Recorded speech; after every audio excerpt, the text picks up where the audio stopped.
الرحمن الرحیم الحمد للہ الذی جعلنا من المتمسکین بولایت امیر المؤمنین اللہم ایاک نعبد و ایاک نستعین الصلاۃ والسلام بتحیۃ والاکرام علی اشرف الانبیاء والمرسلین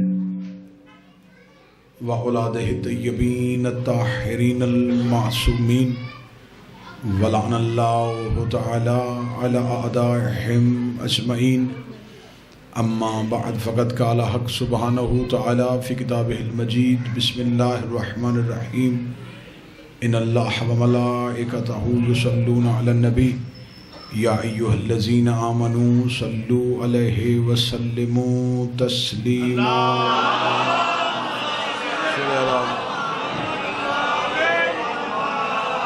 دعا ہے مالکان عزت بارگاہ عزت میں ہوئے ہر صاحب عزت کی عزت کو محفوظ فرمائے۔ میرا مالک بانیان کی توفیقات خیر میں اضافہ فرمائے۔ میرا مالک ہر ایک علی ولی اللہ پڑھنے والے کو ہر طرح کے خوف بیماری خطرے سے محفوظ فرمائے۔ عزادار یہ امام حسین علیہ السلام کے لیے جو پریشانی اور مشکلات ہیں میرا مالک ان کا خاتمہ فرمائے۔ باب حتہ باب توبہ باب اللہ کو مخلوق کے لیے جلد کھول دیا جائے، وارث کے ظہور میں تعجیل فرمائے۔ آخری سانس تک میرا مالک ہمیں امیر المومنین کی ولایت پہ استقامت نصیب فرمائے۔ موت کی ہچکی ہو زباں پہ ورد علی ولی اللہ جاری فرمائے۔ قبر کی پہلی رات ہو زیارت امیر نصیب فرمائے۔ قیامت کی صبح ہو شفاعت شبیر نصیب فرمائے۔ دعائیں قبولیت تک پہنچائیں، سہارا درود کریں بلند آواز سے صلوات صلی اللہ۔ اجازت ہے ذکر شروع کیونکہ یہ مجلس مخصوص و منصوب ہے شہادت حضرت امیر المومنین کے حوالے سے۔ میں نے آپ کے سامنے اللہ کے قرآن سے ایک شہر آفاق آیت پڑھی جو ہر مسلمان کو زبانی یاد ہے۔ اسے آیہ درود بھی کہتے ہیں، آیہ صلوات بھی کہتے ہیں، جس میں خدا کہہ رہا ہے بے شک اللہ اور اس کے فرشتے درود پڑھتے ہیں نبی پر۔ اے صاحبان ایمان صلو علیہ تم بھی درود پڑھو۔ یہاں تک ترجمہ پڑھنے کے بعد مولوی خاموش ہو گیا۔ جو حکم اللہ نے دیا تھا وہ بتایا نہیں گیا۔ خدا نے صرف درود پڑھنے کا حکم نہیں دیا، وسلموا تسلیما، انہیں ایسے تسلیم کرو جیسے تسلیم کرنے کا حق۔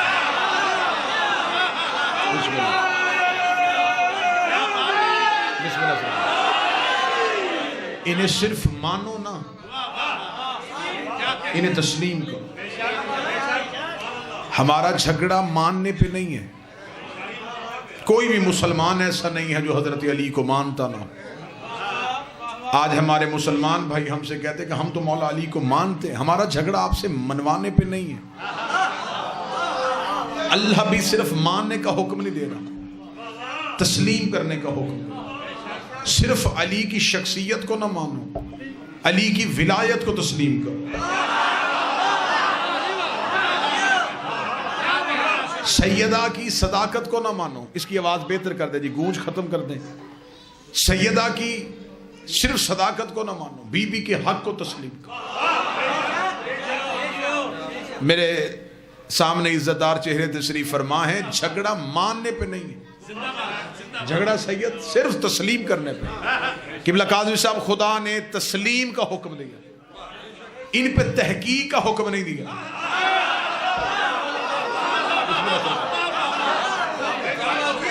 انہیں تسلیم کرنے کا حکم ہے، ان پہ تحقیق کرنے کا حکم نہیں ہے۔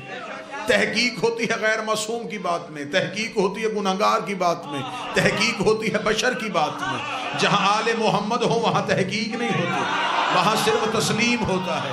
تحقیق مجھ جیسے حقیر کی بات پہ ہو سکتی ہے، 14 کی بات پہ تحقیق نہیں ہوتی۔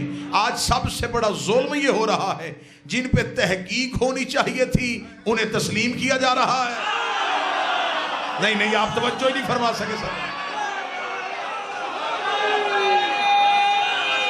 بسم اللہ۔ جن پہ تحقیق ہونی تھی انہیں تسلیم کیا جا رہا ہے، جن کو تسلیم کرنا تھا ان کے فضائل پہ تحقیق کی جا رہی۔ قرآن منزل تسلیم پہ ہے، تحقیق پہ نہیں. نبی منزل تسلیم پہ ہے، منزل تحقیق پہ نہیں. امام منزل تسلیم پہ ہے، منزل تحقیق پہ نہیں. اللہ کو کسی نے نہیں دیکھا، تسلیم کرو. بغیر دیکھے تسلیم کرو. فرشتہ کسی نے نہیں دیکھا، یقین ہے تسلیم کی وجہ سے. جنت میں کوئی نہیں گیا، خواہش ہے تسلیم کی وجہ سے. جہنم جلتی ہوئی کسی نے نہیں دیکھی، خوف ہے تسلیم کی وجہ سے. یہ چیزیں نظر نہیں آئی تو مانی کیوں تھی؟ کہتے ہیں نبی نے کہا تھا. نبی کے کہنے پہ نہ دیکھی چیزیں مان لی ہیں، غدیر پہ دکھایا ہوا ہاتھ کیوں نہیں مان رہے؟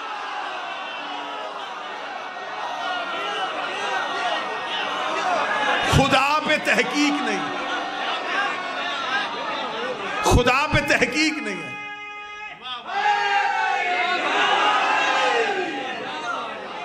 متوجہ صاحبان سے، خدا پہ تحقیق نہیں، تسلیم ہے. نبی پہ تحقیق نہیں، تسلیم.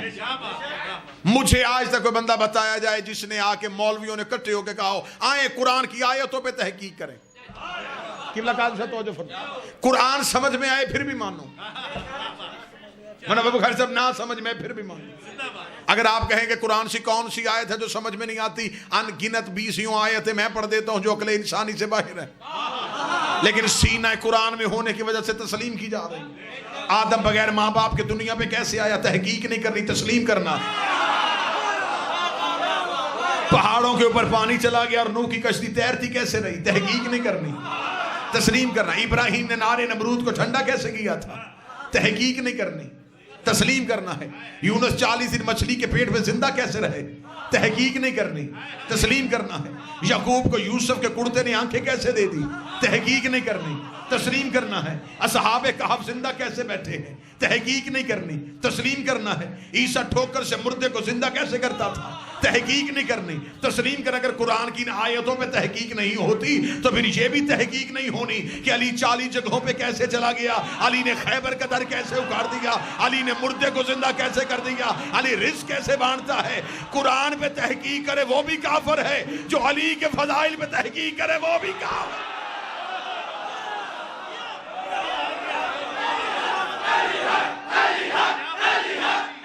بسم اللہ.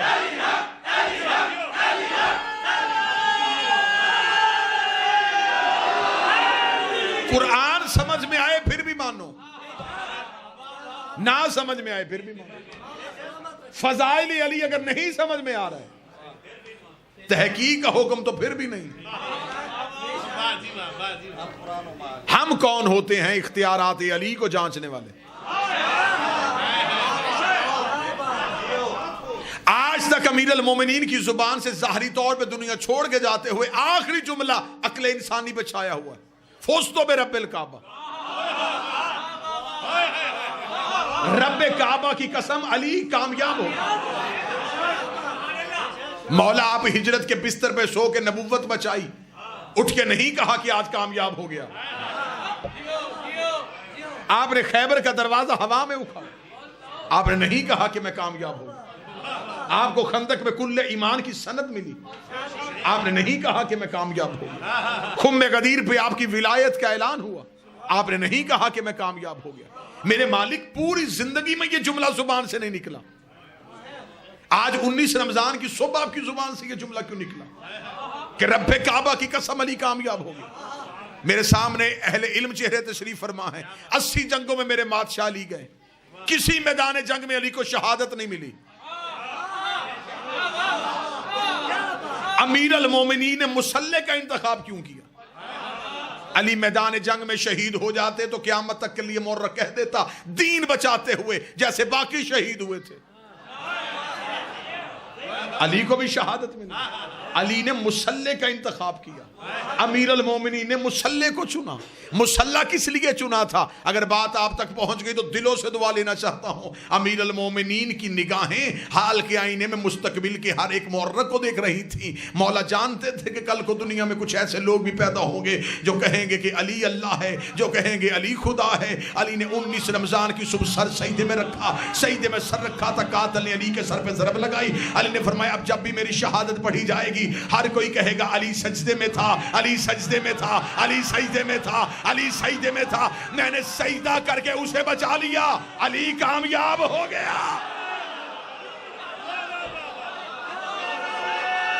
بسم اللہ۔ جس کا سجدہ توحید کو بچا لے۔ ہمارے سجدے ہیں گناہوں کی معافی کے لیے، امیر المومنین کا سجدہ ہے اسے بچانے کے لیے۔ اگر اجازت دیں تو لفظ تبدیل کروں، ہم سجدہ کر کے خود کو بچاتے ہیں، علی سجدہ کر کے اس کو بچاتا۔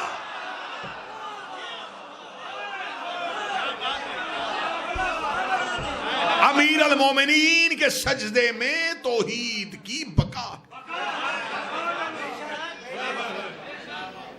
علی کی زبان سے یہ نکلنا چاہیے تھا، فزت برب الکعبہ، رب کعبہ کی قسم علی کامیاب ہو گیا۔ آج ٹیلی ویژن کی رمضان ٹرانسمیشن پہ بیٹھ کے اگر چند منافقین ہمارے کسی بزرگ عالم دین پہ اس بات پہ اصرار کرتے کہ آپ فلاں کو کیوں نہیں مانتے، تو حضور بزرگوں کو زحمت کیوں دیتے ہیں؟ ہم حسین کے ماتمی حاضر ہیں، آپ ہم سے پوچھئے کہ ہم کیوں نہیں مانتے، پھر ہم آپ سے پوچھیں گے کہ آپ حضرت ابو ذر غفاری کے قاتل کو کیوں مانتے ہیں؟ محمد بن ابی بکر کا قاتل کون تھا؟ بی بی عائشہ کو زندہ گڑھے میں پھینکنے والا کون تھا؟ رسول کو کاغذ قلم سے انکار کرنے والا کون تھا؟ رسول کو تنہا چھوڑ کے جانے والا کون تھا؟ سیدہ کے دروازے پہ آگ لانے والا کون تھا؟ حسن کے جنازے پہ تیر برسانے والا کون تھا؟ یزید کی بیعت کرنے والا کون تھا؟ ہم غریب ہیں لیکن ہم سے یہ نہیں ہوتا، قاتل بھی رضی اللہ، مقتول بھی رضی اللہ۔ جو مدینے سے نکالے اسے بھی رضی اللہ کہا جائے۔ ہم امیر المومنین متوجہ صاحب، ہم ذکر امیر المومنین پہ کسی ذکر کو ترجیح دیتے ہی نہیں۔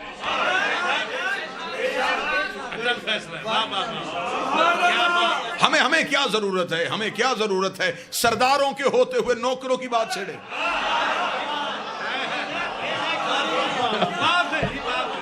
میرے اہل سنت بھائی تشریف فرما ہے، نفرتیں نہیں محبتیں پھیلانے کے لیے پیغام دے۔ میرے اہل سنت بھائیوں کے بعد 10 صحابہ کرام کے نام ایسے ہیں جنہیں وہ عشرہ مبشرہ کہتے ہیں۔ عشرہ مبشرہ کون ہے؟ وہ کہتے ہیں کہ وہ 10 صحابی ہیں جنہیں نبی نے زندگی میں جانے میں جنت کی بشارت دی کہ تم جنت میں جاؤ گے۔ تو آپ کے پاس صرف 10 ہیں جنہیں بشارت ملی ہے۔ اب میرا خیال ہے کہ لفظ کہنے کے بعد مجھے چہروں کی زیارت کرنی کا لفظ کہاں تک وہاں ہے۔ آپ کے پاس صرف 10 ہیں جنہیں بشارت ملی ہے۔ میرے سامنے یہ جتنے بیٹھے ہیں انہیں نبی نے جنت میں جانے کی ضمانت دی ہے۔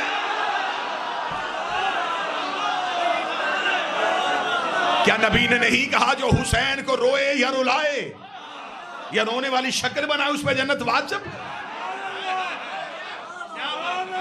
بشارت والے اور ہیں، ضمانت والے اور۔ برادران ایمانی، اگر اللہ تک پہنچنا چاہتے ہو تو اللہ تک سوائے آل محمد کے کوئی نہیں پہنچا سکتا۔ ان کے علاوہ تو کسی نے اللہ کو دیکھا ہی نہیں۔ آدم، دنیا میں آدم نے کہا اللہ ہے، لوگوں نے کہا دلیل، اس نے کہا گردش لیل و نہار۔ متوجہ مکمل ہے سرکار؟ میری یہاں پہلی حاضری ہے، ویسے زندگی کی پہلی مجلس نہیں۔ بسم اللہ سرکار،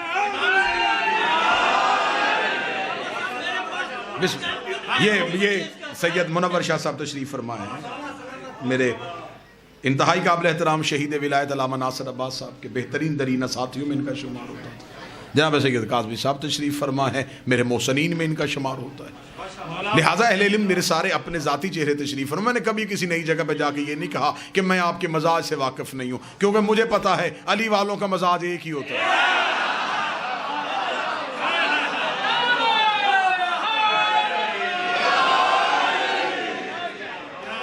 ان کے سوا مجھے کوئی ایسا دکھا جو ہمیں اللہ سے ملا ہے۔ حضرت آدم دنیا میں اللہ ہے، لوگوں نے کہا دلیل، کہنے کہ سورج کا نکلنا اور وقت پہ غروب ہونا،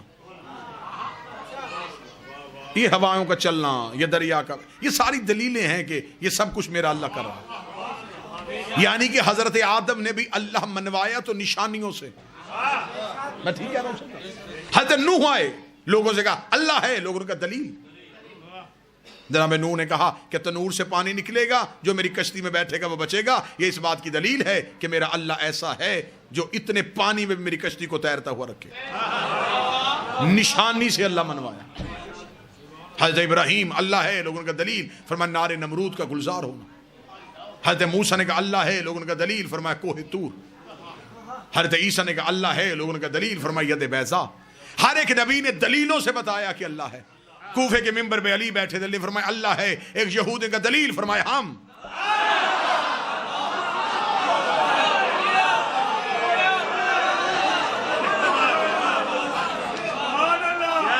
اللہ کے ہونے کی دلیل ہے۔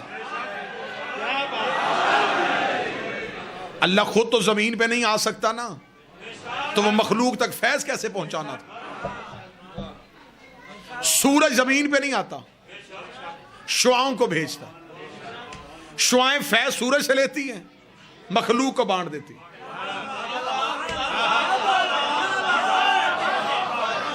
شعائیں سورج نہیں، سورج کا عصر ہے، 14 اللہ نہیں،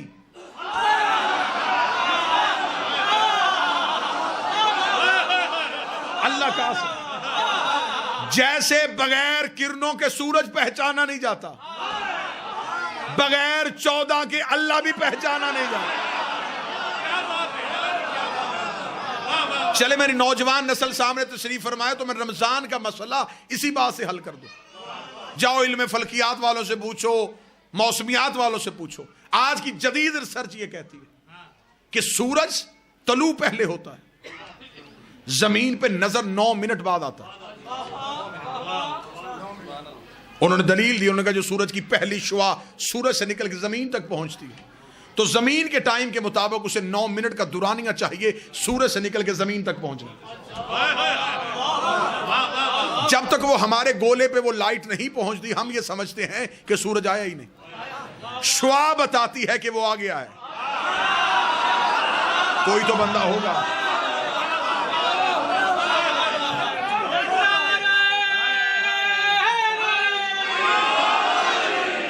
یقیناً میں ممبر پہ جھوٹ نہیں، میں سمجھ رہا تھا مضافات ہے، مجھے عوامی سطح پہ بات کرنی ہے۔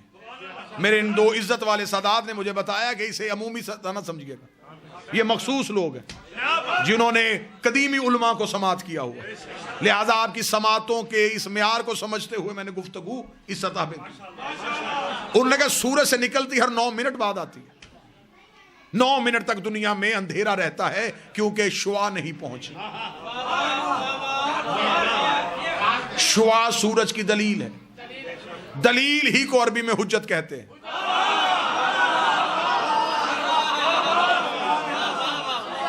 اور وہی علم فلکیات والے کہتے ہیں کہ سورج غروب پہلے ہو جاتا ہے، نظر 9 منٹ تک آتا ہے، اس وجہ سے کہ وہ جو شعاع زمین پہ ہوتی ہیں ان شعاؤں کو واپس سورج تک پہنچنے کے لیے 9 منٹ کا ٹائم چاہیے۔ جتنی دیر تک وہ زمین سے سورج تک پہنچتی ہیں زمین والے سمجھتے ہیں کہ ابھی سورج ہے لیکن وہ جا چکا ہوتا ہے۔ میرے جانے کے بعد سب بات سمجھ میں آئے تو پھر نوکر کو دعا دے دینا، رات بستر میں سمجھ آئے تو پھر نوکر کو دعا دے دینا۔ دنیا مولا حسین کی عزت قسم اگر ہم سے چاہے تو ہم سائنس سے اپنا مذہب ثابت کر سکتے ہیں۔ سورج نکلتا پہلے ہے، نظر 9 منٹ بعد آتا ہے، غروب پہلے ہوتا ہے، 9 منٹ تک نظر آتا رہتا ہے۔ اب بھی ہم زمانے کو بتائیں کہ ہم روزہ 10 منٹ بعد کیوں کھولتے ہیں؟ ہائے ہائے،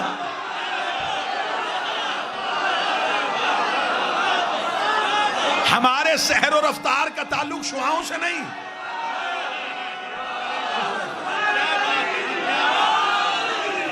ہمارے سحر و رفتار کا تعلق،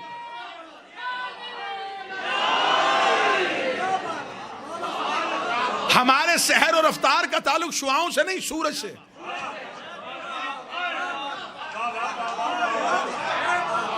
جب سائنس کہہ رہی ہے کہ 10 منٹ پہلے اور 10 منٹ بعد غروب ہوتا ہے تو پھر 10 منٹ کا فلسفہ تو ہم نے سائنس سے ثابت کر دیا۔ یہ انتہائی ایک جاہلانہ سی سوچ زمانے کو بتائی جاتی ہے۔ میرے اہل سنت بھائی تشریف فرمائیں، پیغام ان تک یہ پہنچایا جاتا ہے روزہ کھولنے میں جلدی کرنی چاہیے اس لیے کہ روزہ مکروہ ہو جاتا ہے۔ یہ جو بالکل روزے کے افطار کا وقت ہوتا ہے نا، اللہ یہ وقت آپ کو کسی بس سٹاپ پہ دکھائے تو وہ منظر بڑا دیدنی ہوتا ہے کہ لوگوں کے ہاتھوں میں یوں کھجور ہاتھ میں ہوتی ہے بالکل کہ فوراً جلدی سے کرتے۔ کیوں؟ وہ کہتے ہیں جلدی کر لینا چاہیے کیونکہ پھر روزہ مکروہ ہو جاتا ہے۔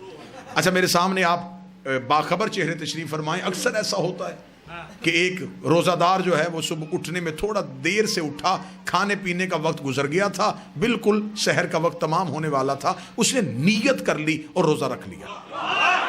ایسا ہے؟ مذہب اسلام کا کوئی مفتی ایسا نہیں جو یہ کہے کہ اس کا روزہ نہیں ہوا، وہ کہتے ہو گیا۔ اسے ہماری زبان میں جو ہمارا علاقہ ہے اس کی تہذیب کے مطابق اس کو ایک لفظ کہا جاتا ہے 8 پیرا روزہ۔ اب پتہ نہیں آپ کے ہاں کون سا لفظ بولا جاتا ہے، ہمارے یہاں کہا جاتا ہے 8 پیرا روزہ جو بغیر کھائے پیے رکھا جائے، بلکہ مولوی کہتے ہیں مسجدوں والے کہ اس کی زیادہ فضیلت ہے کیونکہ یہ بغیر کھائے پیے رکھا۔ اچھا بغیر کھائے پیے رکھا ہو گیا، جو روزہ بغیر کھائے پیے رکھا جا سکتا ہے بغیر کھائے پیے کھولا کیوں نہیں جا سکتا؟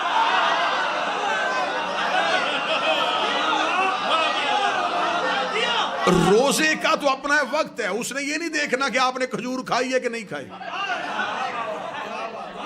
آپ فجر پڑھیں یا نہ پڑھیں، جب فجر کا وقت گزر جائے گا تو وہ گزر گیا۔ عبادات جو ہوتی ہیں یہ انسان کی محتاج نہیں ہوتی، انسان عبادات کا محتاج ہے۔ لیکن یہ ساری منفی سوچیں اس لیے آئیں کہ جب دین وارثوں سے چھوڑ کے اپنے جیسوں سے لوگ تو پھر یہی حالت ہو۔ لہذا جو بات میں آپ تک پہنچا رہا تھا، بغیر ان کے اللہ سمجھ میں نہیں آ سکتا۔ یہ رمضان کا مہینہ وہ ہے جس میں گناہگار بھی اللہ کے قریب ہونے کی کوشش کرتے ہیں۔ کیا کہا جاتا ہے اس میں سیدھے صاحب کہ نیت کی جاتی ہے کہ 2 رکعت نماز فجر پڑھتا ہوں قربتاً اللہ، روزہ رکھتا ہوں قربتاً اللہ۔ ہمارے ہاں اصل میں مسئلہ زیادہ یہ ہے کہ اکثر چیزیں جو ہیں ان کا تعلق جب عربی زبان سے آ جاتا ہے تو ہم اس سے بے خبر ہو جاتے ہیں۔ مثلا نیت کی عبادت کی قربتاً اللہ، نماز پڑھتا ہوں قربتاً، یہ قربتاً اللہ کیا ہے؟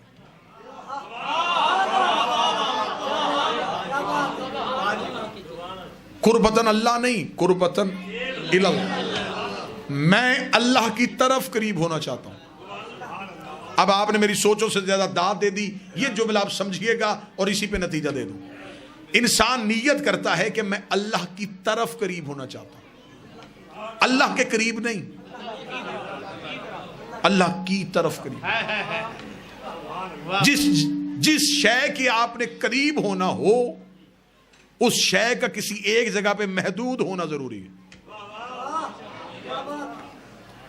مثلا میں کہوں کہ یہ جو ہوا چل رہی ہے میں اس کے قریب ہونا چاہتا ہوں تو ہوا تو چاروں طرف چل رہی ہے،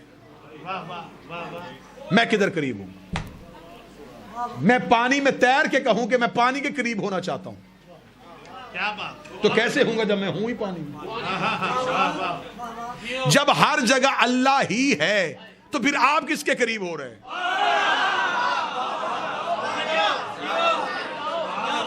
جتنا آسان کہیں گے اتنا آسان کر لوں گا، لیکن بات کو سمجھیے گا ضرور۔ نیت ہے قربتاً اللہ، اللہ کی طرف قریب ہونا چاہتا ہوں۔ میں مجمع سے کہوں تھوڑا تھوڑا ممبر کے قریب ہو جائے، اس کا مطلب ممبر یہاں ہے، آپ ادھر سے ادھر کی طرف آئے ادھر قریب ہو رہے ہیں، اس کا مطلب ممبر ادھر ہے ادھر نہیں۔ اگر ہم اللہ کے قریب ہو رہے ہیں تو اللہ کو ایک جگہ پہ ماننا پڑے گا، جدھر ہم جا رہے ہیں ادھر اللہ ہے، جدھر سے ہم جا رہے ہیں ادھر اللہ نہیں، تو جو ادھر ہو اور ادھر ہو وہ اللہ ہوتا ہی نہیں۔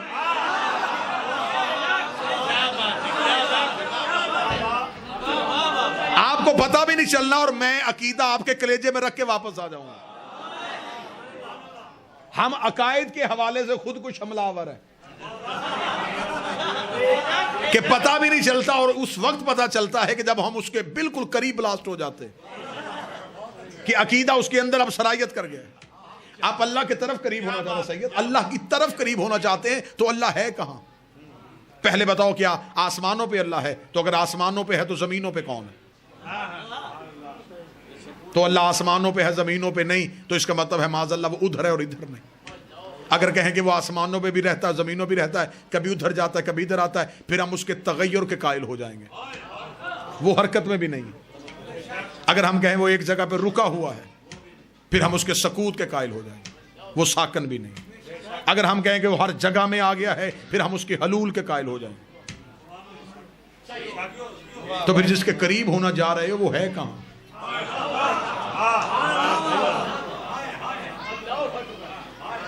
چلے میں اس کی مثال دے دیتا ہوں۔ میں نے سمجھا کہ میں احمد پور جاؤں گا، میرا ایک پرانا دور گزرا ہے، ہم نے بہت پہلے 8-9 سال پہلے منور شاہ جی صاحب فیصل آباد میں، انہوں نے میرے شہر میں کچرا پڑا تھا، میں کہوں جی میں منور شاہ صاحب سے ملوں گا، میں علی کاظمی صاحب سے ملوں گا، میں شہباز صاحب سے ملوں گا۔ میں ان کے گھروں کے ایڈریس نہیں جانتا تھا۔ جب میں احمد پور پہنچا تو مجھے اب یہ نہیں پتا کہ یہ کہاں رہتے ہیں۔ میں نے کہا جی میں نے ان سے ملنا چاہتا ہوں، وہ کہاں رہتے ہیں؟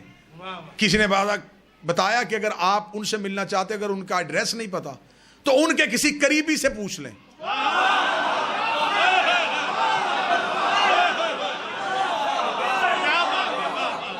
اے سجدوں میں اللہ ڈھونڈنے والوں، اگر اللہ نہیں مل رہا تو اللہ کے کسی قریبی سے پوچھ لے۔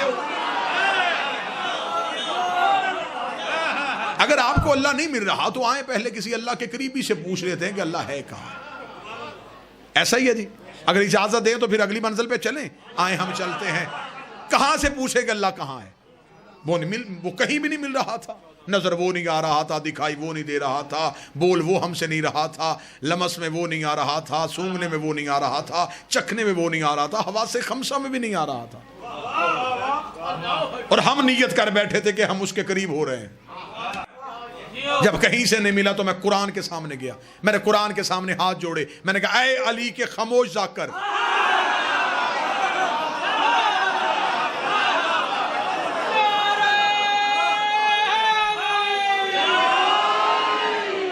انتہائی روحانی ماحول بن گیا مجلس کا۔ اے علی کے خاموش ذاکر، میں اللہ کے قریب ہونے گیا، اللہ مل نہیں رہا، تو مجھے کوئی اللہ کے قریب بھی بتا دے۔ میں نے جب قرآن کے سامنے ہاتھ جوڑے کان لگایا تو قرآن سے آواز آئی کہ میرے سینے میں 4 ایسے ہیں جن کا دعویٰ ہے کہ وہ اس کے قریب گئے، ان 4 سے مل، یہ تجھے بتا سکتے ہیں کہ وہ کہاں رہتا۔ اب بالکل میں قریب آ گیا اور سمجھ بھی نہیں آنی کہ میں گزرا کہاں سے ہوں۔ میں نے کہا پہلا انہوں نے کہا حضرت موسیٰ، اس کا دعویٰ ہے کہ یہ اللہ سے باتیں کرتا تھا۔ میں بارگاہ کلیم اللہ میں گیا، میں نے کہا اے اللہ کا نبی، میں اللہ کے قریب ہونا چاہتا ہوں، بتا کتنا قریب کرے گا؟ حضرت موسیٰ کی آواز ہے، اس نے مجھے خود طور پہ روک دیا ہے۔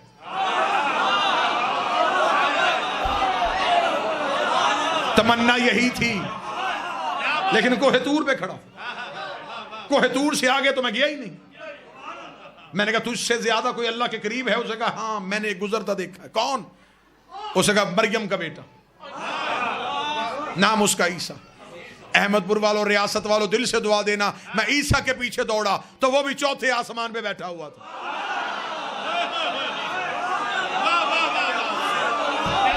میں نے کہا اے حضرت عیسیٰ، اے بطول زادہ، تو اللہ کے قریب ہونے گیا تھا۔ اس نے کہا 4تھے پہ پہنچا، اس نے کہا تو بھی انتظار کر، میں بھی انتظار کر رہا ہوں۔ میں نے کہا موسیٰ طور پہ کھڑا ہے، تو 4تھے آسمان پہ کھڑا ہے، تجھ سے بھی کوئی آگے گیا؟ اس نے کہا ایک فرشتے کو گزرتے دیکھتا ہوں جس کے پاس وحی ہوتی ہے اور جسے جبریل امین کہتے ہیں۔ ریاست والوں سر نہ ہلانا، زبان کو زحمت دینا، میں جبریل کے پیچھے دوڑا تو وہ بھی سدرہ پہ کھڑا کانپ رہا تھا۔ ہائے ہائے ہائے،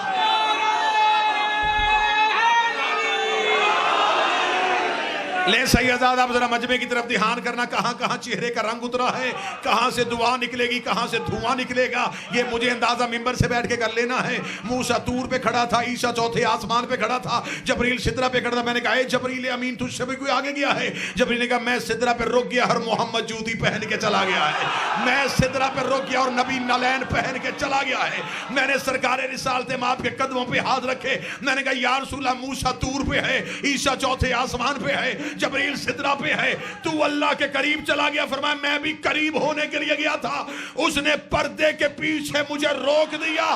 جب پردہ اٹھا تو اندر سے ہاتھ علی کا.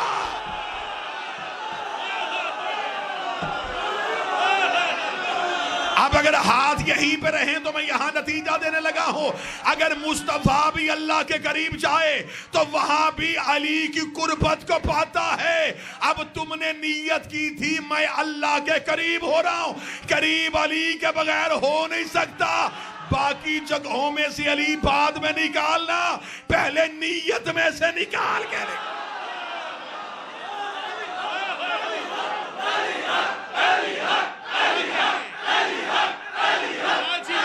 بسم اللہ سے.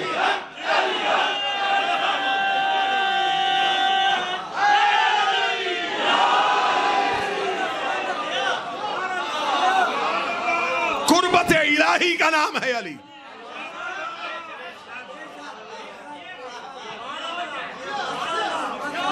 اس کے پاس مکمل طاقت ہے یا نہیں؟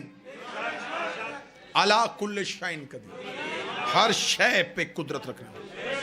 سیدھا ہم تک نہیں پہنچا، ہم تک سیدھا اللہ آیا ہی نہیں، انہوں نے بتایا کہ ہے. یہ جو سارے کلمہ پڑھتے ہیں نا، اشہد ان لا الہ، ہم گواہ، میں گواہی دیتا ہوں ہے، یہ سب سے پہلے گواہی انہوں نے دی تھی. انہوں نے کہا ہے، ہم نے کہا ہے. ان کی ہے کا نام توحید ہے. انہوں نے کہا ہے، ہم نے تو اللہ نہیں دیکھا. انہوں نے بتایا کہ اللہ ہے، ہم نے ان کی زبان پہ یقین رکھا، اس یقین کو ایمان کہتے ہیں، تسلیم کیا، اس تسلیم کو اسلام کہتے ہیں. انہوں نے کہا اللہ ہے، ہم نے مان لیا. تو وہ اللہ سیدھا نہیں آیا، ان کے ذریعے سے. قرآن بھی ہمارے دلوں پہ نہیں بھیجا، فرشتہ بھی ہم تک نہیں بھیجا، ان کے پاس بھیجا. جنت کی سرداری بھی ہمیں نہیں دی، جہنم سے بچانے کا اختیار بھی ہمیں نہیں دیا، انہیں دیا. یہ بھی میرے بدے ہاتھ ہے، فیصلہ گھر جا کے کرنا. جو اللہ ساری طاقت ہونے کے باوجود ان کے بغیر ہم تک نہیں آتا، تو ہماری عبادت ان کے بغیر قبول کیسے کرے؟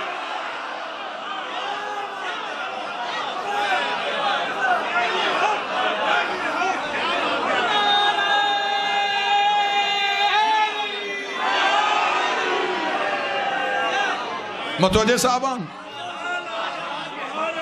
نہیں آیا وہ اللہ ہم تک. مالک حسین عزت عطا فرمائے، اس اللہ نے ہم تک پہنچنے کے لیے آل محمد کو وسیلہ فیض قرار دیا. اللہ مخلوق حجت، وہ اپنا فیض انہیں دیتا ہے، ہم اپنی دعائیں انہیں دیتے ہیں. نہ وہ ڈائریکٹ فیض دیتا ہے، نہ وہ ڈائریکٹ دعا سنتا ہے.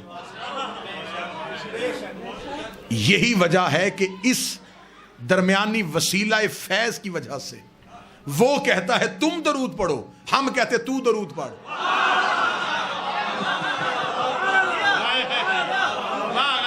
نہیں، آپ بات نہیں سمجھے، خواص نے سمجھی ہے، عوام نہ سمجھ سکی. میں پھر قریب کرتا ہوں. ہم جب درود پڑھتے اللہم صلی علی محمد وآل محمد، اس کا ترجمہ کیا ہے؟ اے اللہ تو درود پڑھ محمد وآل محمد. وہ کہہ رہا تم پڑھو، ہم کہہ رہے ہیں تو پڑھ. وہ ہمیں حکم دے رہا ہے، ہم اسے کہہ رہے ہیں، تو پھر درود ہے کیا؟ درمیان میں یہ فیض ہے. وہ بھی کہتا ہے ان سے مانگو، ہم بھی کہتے ہیں ان کے وسیلے سے دے. درمیان سے وسیلہ نکال دیا جائے تو درود تو مکمل ہی نہیں ہوتا.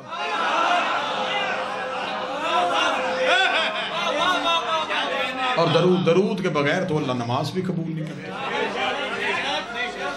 وہ نہیں قبول کرے گا. وہ کہتا اچھا مصلی پہ میرے سنی بھائی تشریف فرمائیں، مصلی پہ ہر مسلمان صرف آل محمد پہ درود پڑھتا ہے.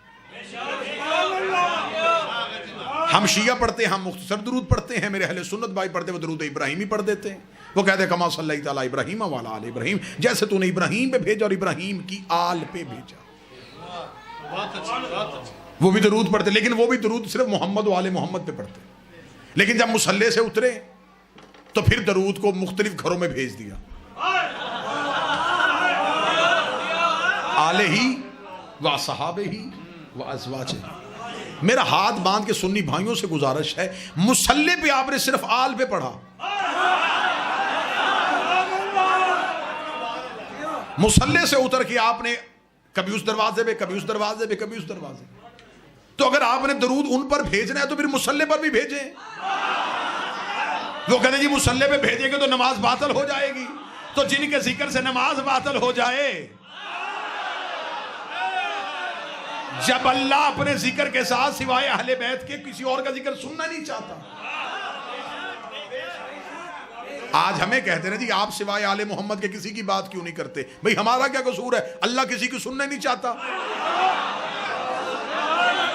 نہیں آپ سمجھے ہی نہیں سرکار. ہم پہ یہی الزام ہے نا کہ شیعہ صرف آل محمد کی بات کرتے، یہ صحابہ کی بات کیوں نہیں کرتے، یا نبی کی بیویوں کی بات کیوں نہیں کرتے؟ تو میں وہی سوال آپ کی طرف پلٹا دیتا ہوں، آپ نماز میں صرف آل پہ درود کیوں پڑھتے ہیں؟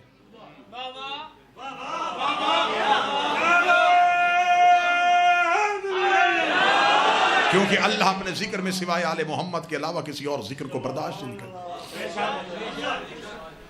اللہم صلی علی محمد و آل محمد. اب یہ میرے نوجوان بچے جو جن کا تعلق کالجز یونیورسٹیز کے ساتھ ہے، جب ان کا دور آیا کیونکہ اب اردو عربی دونوں ختم ہو گئی تو اب ان کی کتابیں انگلش میں آ گئی، تو اب درود کو بھی اور مختصر کر دیا گیا، peace be upon him, PBUH. اچھا میں نے اسلام آباد بابا جی اپنی تقریر میں کہا تھا خواص کے لیے میں دعا لینا، اگر انگلش میں بھی درود پڑھا تھا تو پھر ہم کیوں کہا، دیم کیوں نہیں کہا؟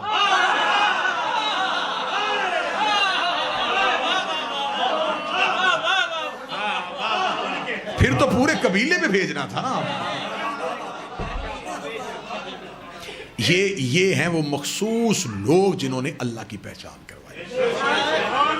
آج اگر آپ نماز قبول کروانا چاہتے ہیں تو ان کے بغیر قبول نہیں ہو سکتی. رسالت امام کی بارگاہ میں ایک صحابی آیا، قبلہ بخاری صاحب، اس نے آ کے کہا یا رسول اللہ نیکیاں کتنی اور گناہ کتنے، حسنات کتنی اور سیئات کتنی. وہ سمجھ رہا تھا کہ نبی ایک ایک چیز لکھوائیں گے. نبی کہیں گے نماز نیکی ہے، جھوٹ گناہ ہے، روزہ نیکی ہے، چوری گناہ ہے، زکوٰۃ نیکی ہے، مال کھانا حرام. اسے کہا نبی لمبی فہرست بتائیں گے. نبی نے فرمایا نیکی بھی ایک ہے، گناہ بھی ایک ہے. صدا سے دعا لینے لگا، نیکی بھی ایک ہے، گناہ بھی ایک ہے. اسے کہا یا رسول اللہ میں نیکیاں پوچھ رہا ہوں. فرمایا میں بھی بتا رہا ہوں نیکی بھی ایک ہے، گناہ بھی ایک ہے. سنی کتاب سے نہ دکھاؤں تو آپ کا نہیں 14 کا مجرم. اس کا نیکی کون سی اور گناہ کون سا ہے؟ فرمایا حب علی سے بڑی نیکی کوئی نہیں ہے، بغض علی سے بڑا گناہ کوئی نہیں. حب علی وہ نیکی ہے جس کی وجہ سے نیکیاں بھی نیکیوں میں شمار ہوتی ہیں. بغض علی وہ گناہ ہے جس کی وجہ سے نیکیاں بھی گناہ میں بن جاتی ہیں. اگر مجمع ساتھ دے، بندہ دل میں بغض علی رکھ کے مصلی پہ آئے، بندہ نماز پڑھتا ہے، فرشتے اعمال میں جھوٹ لکھ لیتے ہیں.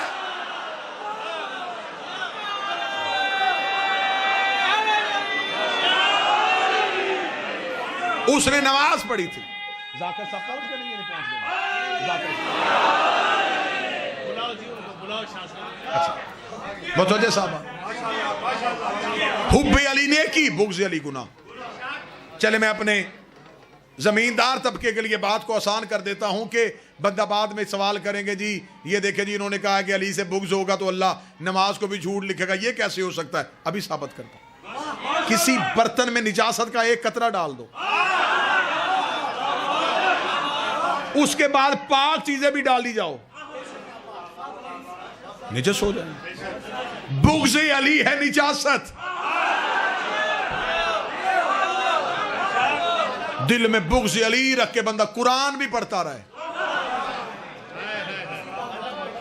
قرآن بھی فائدہ نہیں دے. مصلی پہ کیا پڑھنا ہے؟ قرآن ہی پڑھنا ہے نا. تو قرآن تو علی کے بغیر فائدہ دیتا ہی نہیں. آخری معرفت کی گرہ کھول لیں اور آپ کو سلام کریں. اللہ قرآن میں کہتا ہے کہ اس قرآن کے اندر ایک چھپی ہوئی کتاب ہے، کتاب مکنون، جسے سوائے مطہرون کے کوئی نہیں چھوتا. طاہر نہیں، مطہر. جو پاک ہو اسے طاہر کہتے ہیں، جس سے پاک ہو اسے مطہر۔ اس قرآن کے اندر خدا کہتا ہے کتاب چھپی ہوئی ہے، قرآن کے اندر چھپی ہوئی ہے۔ آج تک مفسرین گونگے ہیں کہ قرآن میں کون سی کتاب ہے جو چھپی ہوئی۔ دو صحابی مسجد نبوی میں بیٹھے آپس میں کہہ رہے تھے یہ قرآن کے اندر کون سی کتاب چھپی، یا قریب سے سلمان محمدی گزرے۔ ایک صحابی نے دوسرے سے کہا اس سے پوچھو یہ علی کا شاگرد ہے۔ سلمان محمدی کو بلایا گیا، اس صحابی نے کہا سلمان قرآن کے اندر کی کتاب چھپی ہوئی ہے، تو جانتا وہ کتاب کون سی ہے؟ سلمان مسکرا کے کہتے بتاؤں یا دکھاؤں؟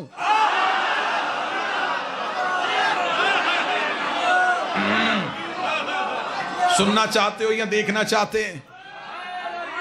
اس کا بڑی اچھی بات ہوگی اگر تو دکھا دے۔ ان کے ذہن میں یہ تھا کہ ابھی سلمان قرآن اٹھائے گا اور قرآن اٹھا کے کسی آیت پہ انگلی رکھ کے کہے گا یہ وہ آیت ہے جسے اللہ نے کتاب کہا ہے، یہ وہ سورت ہے جسے اللہ نے کتاب کہا ہے۔ احمد پور والو بادشاہ حسین کی عزت قسم سلمان محمدی بجائے قرآن اٹھانے کے مسجد کے دروازے سے باہر نکلا، سیدھا دہلیز سیدہ پہ آیا، دہلیز سیدہ پہ آگے سر سجدے میں رکھا، رکھنے کے بعد دہلیز سیدہ پہ ہاتھ رکھا۔ یہ ہے وہ قرآن جس کے اندر وہ کتاب رہتی ہے، یہ ہے وہ قرآن جس کے اندر وہ کتاب رہتی ہے۔ انہوں نے کہا بوڑھا ہو گیا علی کی محبت میں کیا کہہ رہا ہے، یہ تو دہلیز زہرا ہے، دہلیز زہرا کو قرآن سے شبیہ دے رہا ہے۔ سلمان مسکرا کہتا مجھے بتاؤ قرآن کھولو تو اندر سے کیا نکلتا ہے؟ انہوں نے کہا آیتیں نکلتی ہیں۔ سلمان نے کہا یہاں بیٹھو ابھی دروازہ کھلے گا میں تمہیں آیتیں نکلتی ہوئی دکھا۔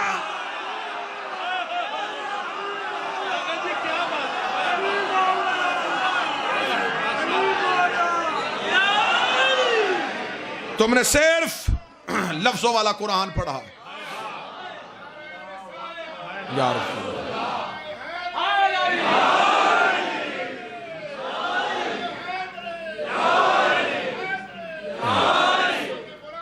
اللہم صلی علی محمد۔ لے جی گفتگو تمام انشاءاللہ زندگی باقی ملاقات باقی، سانسوں نے وفا کی اور مالک کی بارگاہ میں قبول ہوا۔ دوبارہ آپ کے سامنے انشاءاللہ حاضر۔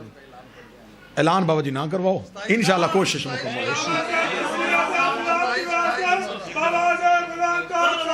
اللہم صلی اللہ محمد، کوشش انشاءاللہ۔ اب تو فاصلے بھی سمٹ گئے ہیں، موٹر وے نے فاصلے بڑے قریب کر دیے ہیں، آپ کا فاصلہ باقی شہروں سے دور نہیں رہا۔ ویسے بھی فاصلے کلومیٹر سے ناپے نہیں جاتے، فاصلے دلوں کی دوری سے ناپے۔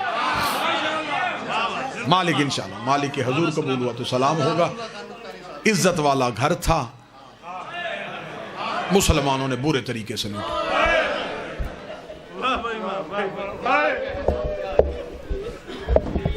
دعا حاصل ہو گئی، آنے کا مقصد پورا ہو گیا، جو پیغام دل میں تھا وہ احباب کے ذہنوں تک پہنچ گیا۔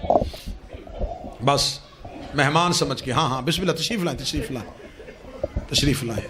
سید نجم الحسن شیرازی صاحب میرے علاقے کا ایک معتبر نام، باعزت نام، مالک حاسدین کے حسد سے، شریروں کے شر سے، شیاطین کے حملے سے محفوظ فرمائے۔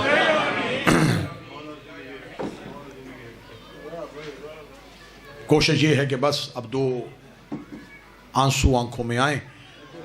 اگر میں نے حق کے مودت ادا کیا جو آپ کے سامنے میں نے تذکرہ آل اطہار کیا، تو اگر آپ اس کی کوئی نہ کوئی کی مجھے قیمت دینا چاہیں تو وہ قیمت داد کی صورت میں نہیں، منت صرف اتنی ہے کہ کبھی بھی زندگی میں علی کی ولایت ہونا چھوڑو۔ بسم اللہ باجی، بسم اللہ، آؤ بسم اللہ، آؤ بسم اللہ۔ علی کی ولایت کو نہ چھوڑنا، حسین کی عزا کو نہ بھولنا، اور بطول کے حق کو نہ بھولنا۔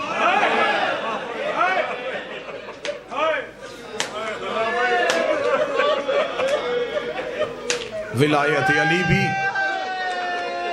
بڑی قیمت دینے کے بعد بچی ہے۔ اس علی ولی اللہ کے لیے ہمارے پاس صرف لفظ ہیں، علی کی بیٹیوں کے سر کا لہو ہے۔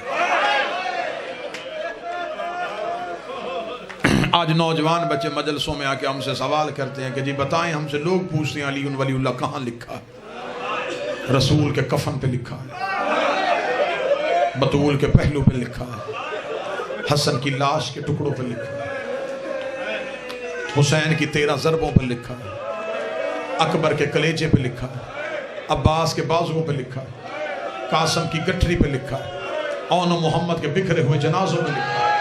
اگر سید مجھے معاف کر دیں تو زینب کی چادر پہ لکھا ہے، سجاد کے رخساروں پہ لکھا ہے، سکینہ کے بہتے ہوئے کانوں پہ لکھا ہے، شام کی گلیوں کی دیواروں پہ لکھا ہے، بغداد کے پل پہ پڑے ہوئے جنازے پہ لکھا ہے، قم کی پہاڑیوں میں رونے والی سیدزادی کے سر پہ لکھا ہے۔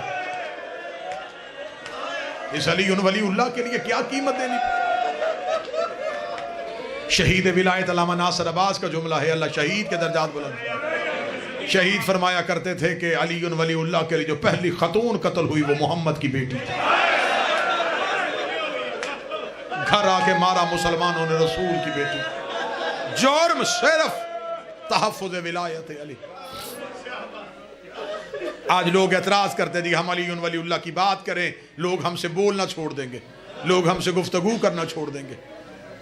تو علی ولی اللہ کی خاطر تو لوگوں نے محمد کا جنازہ بھی چھوڑ دیا۔ علی ولی اللہ کی دشمنی میں تو لوگوں نے بطول کا دروازہ جلا دیا۔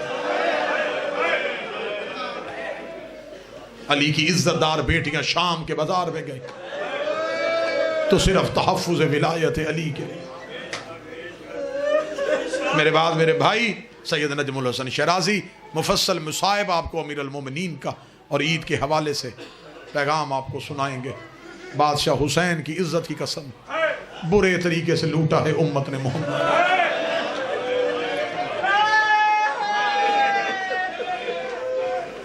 یہ وہ دن ہوتے ہیں جن دنوں میں بہنوں کو پیکے گھروں کی طرف نظریں ہوتی، کسی کا باپ آ رہا ہے، کسی کا بھائی آ رہا ہے، ریڑی لگانے والا بھائی، بھٹے پہ مزدوری کرنے والا بھائی بہن کے سر پہ پیار دینے کے بعد عید کے کوئی پیسے بہن کے ہاتھ پہ دینا، بھائی کا سر چوم کے کہتے کہ تو آ گیا میری ہو گئی، بس مجھ سے ملنے آ جایا کر، مجھے اسی بات پہ تسلی ہے کہ میرا پیک کا دروازہ بند نہیں ہوا۔ اب اگر ماتم کی تیاری کر سکو تو کرنا۔ 40 ہجری 21 رمضان علی کی آنکھیں بند ہوئی، 9 دن کے بعد کوفے میں عید آ گئی، حسن آ گئے عالیہ کے گھر، حسن نے عالیہ کے سر پہ پیار دے کے کہا زینب آج بھائی بن کے نہیں بابا بن کے آئے ہو، علی کی بیٹی مجھ سے کچھ باپ بن کے مانگنا چاہتی ہے تو مجھ سے مانگ۔ رو کے کہتی ہے حسن اگر کچھ مانگو مجھے دے گا؟ حسن رو کے فرماتے جو مانگے گی میں تو دوں گا۔ پھر رو کے کہتی پھر میری ایک منت ہے، ایک بار غازی سے کہے میرے بابے علی کے کپڑے پہن کے مجھے میرے گھر میں چل کے دکھائے، کیونکہ جب غازی چلتا ہے تو بابا علی۔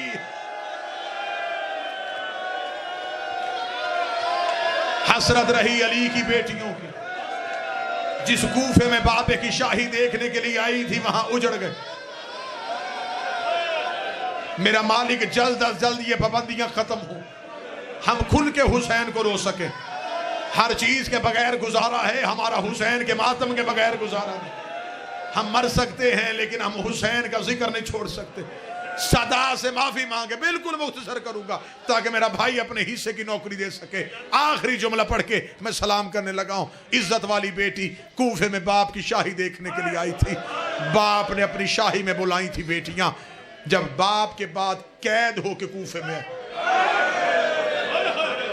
اب بعد وقت میرا بھائی پڑے گا، اجڑے ہوئے وقت کی ایک کہانی سنو اور سلام کرو۔ کربلا سے کوفہ پہنچے، کوفے گلی کا پہلا بازار، کوفے کا بازار آنا تھا شہر کا۔ مولا سجاد نے جس ملاؤن کے ہاتھ میں قافلے کی مہار تھی، مولا سجاد نے اسے کہا کہ ہم اس بازار سے نہیں گزریں گے۔ اس نے کہا میں اسی بازار سے گزاروں گا۔ اونٹ سے میری عالیہ کی آواز ہے سجاد ہم اس بازار سے کیوں نہیں گزر رہے؟ مولا سجاد رو کہتے اما مجبوری۔ سجاد مجبوری بتا۔ مولا سجاد رو کہتے اس گلی میں حبیب کا گھر ہے۔ آپ نے ہائے کہہ دیا، آپ کے ڈر سے میں نے اگلا جملہ نہیں پڑھا تھا۔ مولا کی آواز ہے اس گلی میں حبیب کا گھر ہے اور تیرے سر پہ چادر نہیں۔